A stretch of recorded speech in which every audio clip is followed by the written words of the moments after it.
Well, good morning. How are you? Got another cold Saturday outside and another old Silverado inside. So this is the vehicle I bought for my oldest son. He'll be driving soon. This is a 90 Silverado short wheelbase, 4.3 six-cylinder with the 5-speed. Now I've been going back and forth in my mind for weeks what I wanted to do here. I really wanted to pull the engine. That had been always my intent because the rear main seal is shot. The clutch is pretty weak. And I've been going back and forth. Do I pull the transmission, engine, transmission, engine?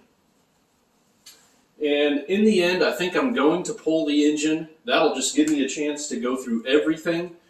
And that way I know once it's back in, everything is right and everything will be okay for him to use. You know, we could have shot motor mounts and not find out until later, and then I have to unbolt the engine anyway. And being as we have to do the rear main and the clutch, I have to remove the engine from the transmission anyway. I know the starter's bad, so that's got to come off. The exhaust, I'm sure, is shot on this thing. I don't think it even exists past the axle.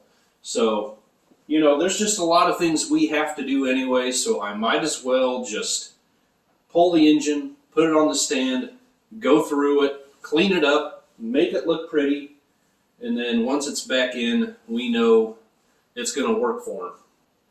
So the first thing I'm going to do is a compression test. I just want to see, before I disconnect everything, that there is no huge problems on individual cylinders. And maybe there is. That's why we got to find out. I'm going to get some of this stuff out of the way. The previous folks that ran this I don't think maintenance was in their vocabulary. That thing is just completely plugged up. One thing I am expecting to have to do is go through the injectors on this thing because it runs pretty rough. Pull that tube off of there. Try not to break these old plastic parts.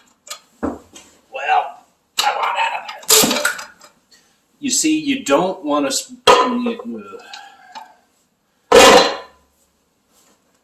Starting off good. Just got the first plug out, and it is absolutely fuel fouled. It stinks to high heaven, and it's wet, which that's no surprise. Pretty new Delcos. I didn't put these in there, but I think we can run them again. Just clean them up. If you haven't seen the first two videos with this truck, go back and watch those after this. I got it running after sitting around for years, and then the second video we lowered the back end. We took the stink bug effect out of the back end there, so check those out.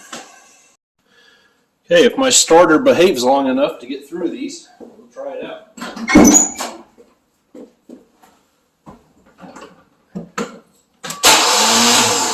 Come on!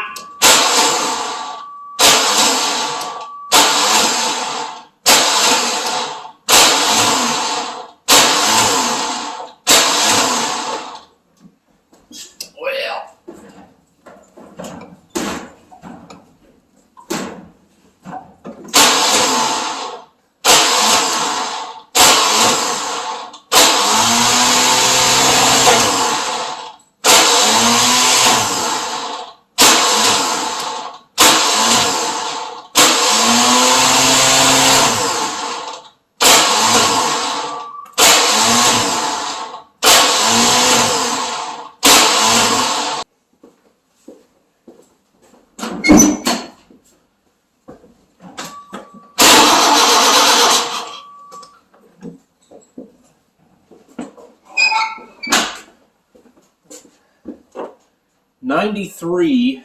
Ooh.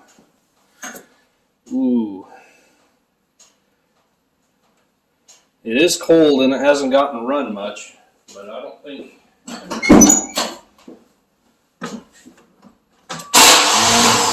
on!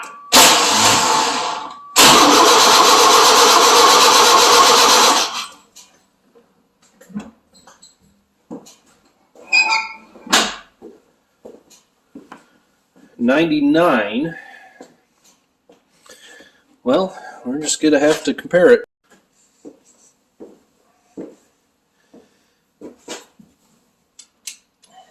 Hey, guess what?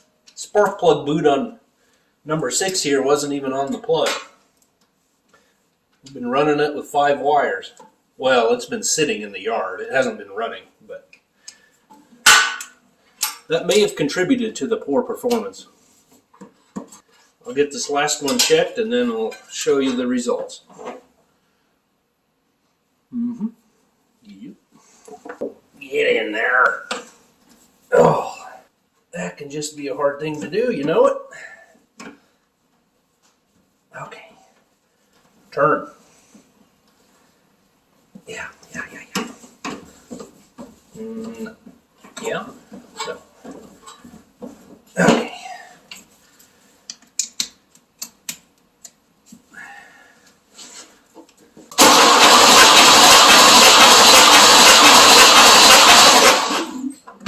Alright, so here's the results, and the left side is a little concerning. Now, number 1, we started off very low, 99, shot some oil in it, went up to 111 immediately, gained 12 psi. And they're fairly inconsistent. There's a big percentage in between. The right bank, a little bit better. I wouldn't consider there's a problem at all there with these 3. These 3 do concern me. We may check them out. But admittedly, I didn't bother putting the other spark plugs back in. I just left them out as I was testing. So as we progressed, the engine was able to spin faster and faster. It was also cold, and it has not been run in a while. So all those factors help contribute to what we're seeing here. So I see no reason to panic yet, but this head may be worth pulling this head off to see what's going on with those valves. Okay, do you want to be the hood holder or the bolt remover? I guess I can hold the hood. Okay, then I'm just going to have you hold right here. I'm going to release these hinges. And then we'll carry it off together.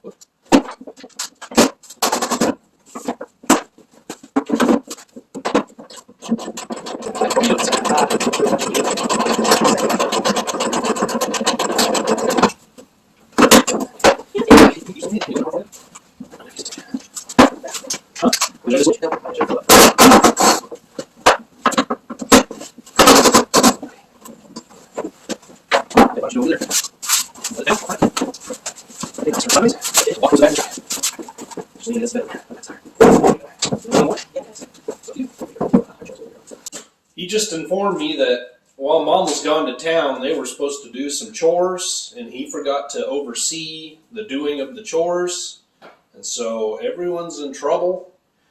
So he scooted back to the house to make sure that gets done, because ain't none of us want to mess with Mom. So maybe he'll be back with time off for good behavior. But anyway, I foresee this is not going to get completed in less than a few months, maybe half a year, who knows. So it's definitely a project I'm going to bag and tag hardware, keep track of what I take off from where. I know I can figure it out, but it's so much easier and so much quicker to just do that.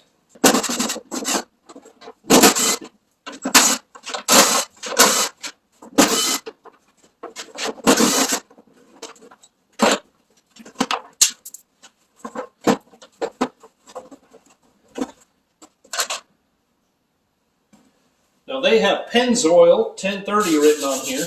Immediately, my soul rebels at that idea because my grandpa, who I learned a lot of this from, who I grew up working in a shop, he absolutely despised Pennzoil.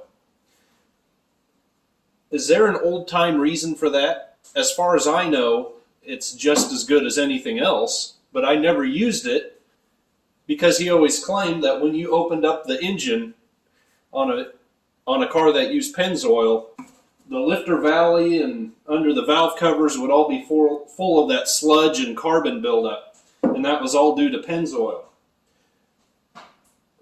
Leave a comment down below if you grew up with the same idea. If that was an old-time problem from way back when, who knows?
Now that I got the shroud, well, the entire cooling system out of the way, other than the water pump, of course, I'm going to work on stripping all the accessories off of here, get them out of the way, so then we can move on to the actual engine. I'm going to be disconnecting wires and sensors, labeling them as I go, folding them back, till finally I can fold the entire loom out of the way. When we go back together one day, this will all have to get rewrapped because that loom is 100% gone.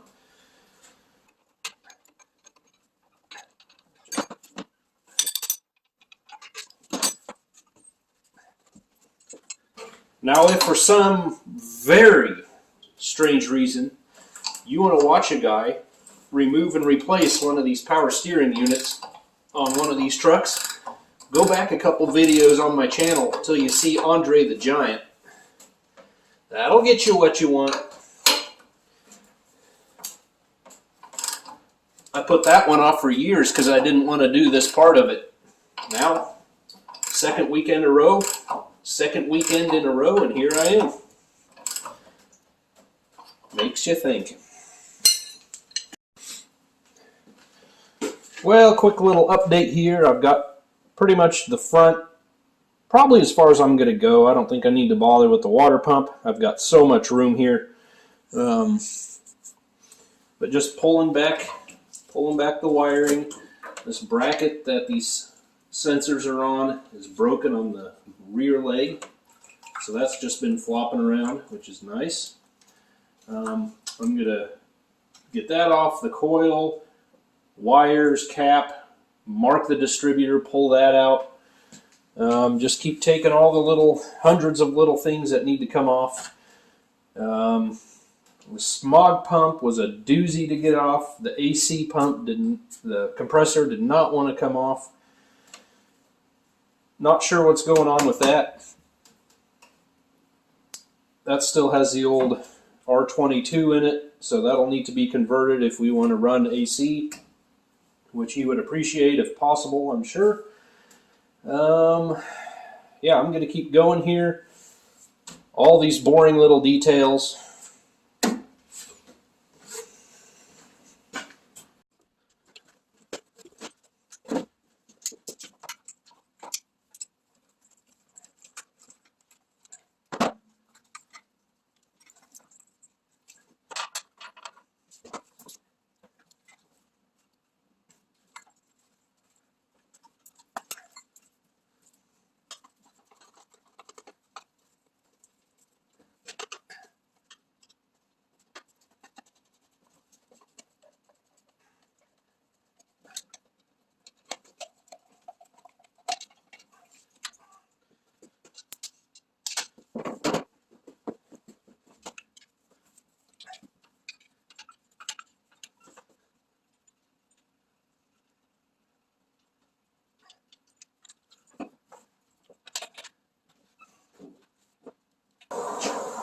Well, I'm at the point where I need to get under and take things off from there. As expected, the exhaust flange bolts are just seized, or the nuts I should say. So I don't like doing this on a car, in a shop, but here we go.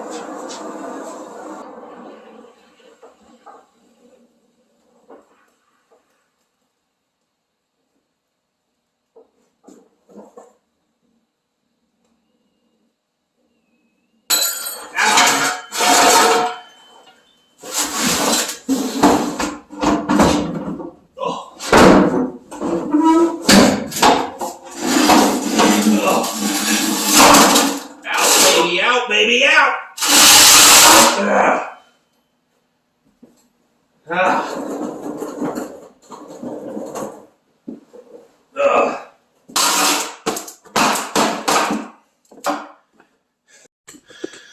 Well, I did not expect the starter to look like this. This thing has not been in there very long, but it is a terrible performing one, and I'm betting you it's all because of the Bendix. It's completely oil soaked. I bet you it's getting jam full of crud and oil, and it just doesn't want to engage right. So we'll have to clean that out, and we'll test on it, make sure we get it right, or completely rebuild it, or exchange it, whatever we have to do. I was trying to read if I could find a date here. It's from the Car Quest, but it's all kind of worn off. Oh, it's remanned in China. That's, well, you know it's got to be good then. Anyway. How's it going, you ask? Well, I'm of the opinion the motor's ready to come out. Exhaust is off, starter's off, 6 bell housing bolts are out. Motor mount bolts are pulled halfway out. They are nice and loose, so it's resting on the mounts. There'll probably be some connectors and some hoses and things I need to undo as I'm coming out. I'll deal with that later. You can't see anything under all the wire and vacuum lines and smog pump lines and whatever.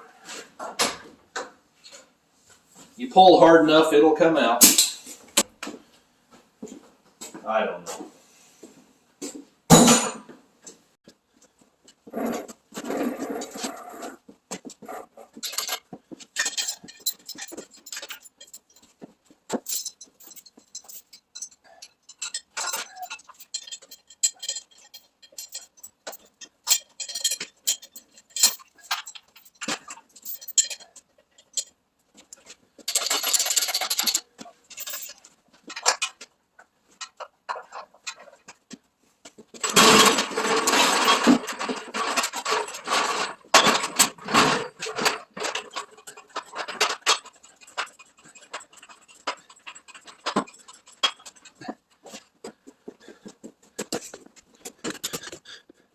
Okay, I have a jack under the transmission. Pull the motor mount bolts here. See if this thing comes up.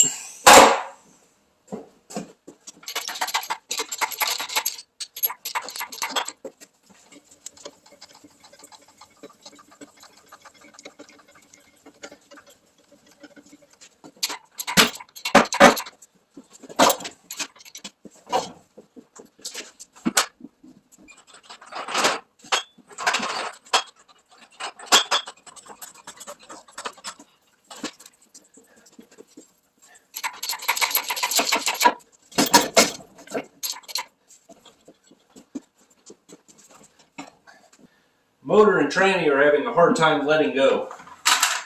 I thought they'd be together forever, I guess. Normally I would support that kind of activity.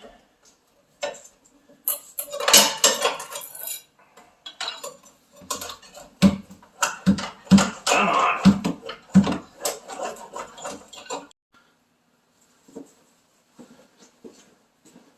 So there's a smog crossover pipe, and I think that was binding, catching my steel fuel lines and keeping the thing from coming forward. So I very carefully removed that.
Single-handedly the worst, absolutely most stubborn engine I have ever pulled in my entire life. And I have pulled more than a few.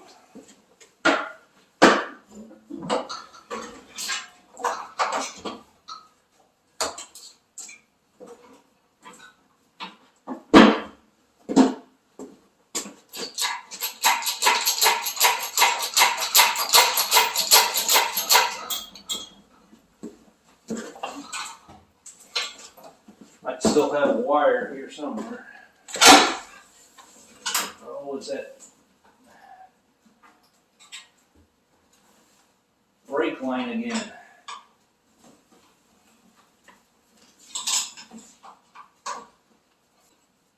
All right. Keep going, keep watching for wires.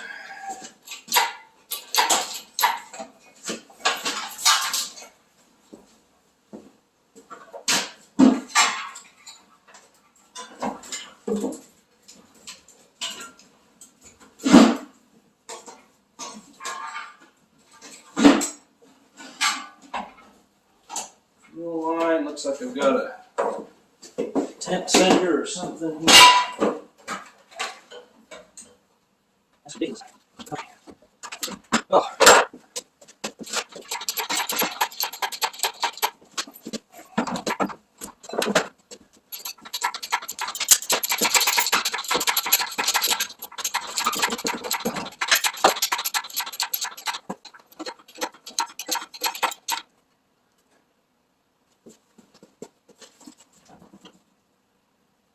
Well, there we go. We got the little monster out of there. It is a filthy little thing, and it came out hard, but we got it. So we got a lot to do, a lot of cleaning, a lot of removal of stuff we don't want on here anymore. Got it on the engine stand. The flywheel and the pressure plate, yeah, they're trashed. They're burned. They've been abused, so definitely have to do that. Rear main, about every gasket on this thing, throttle body rebuild. You just stick around, come back, we'll do it sometime. You know, it's not high priority, but it does need to get done. So anyway, thanks a lot for watching. God bless you guys. We'll see you on the next one.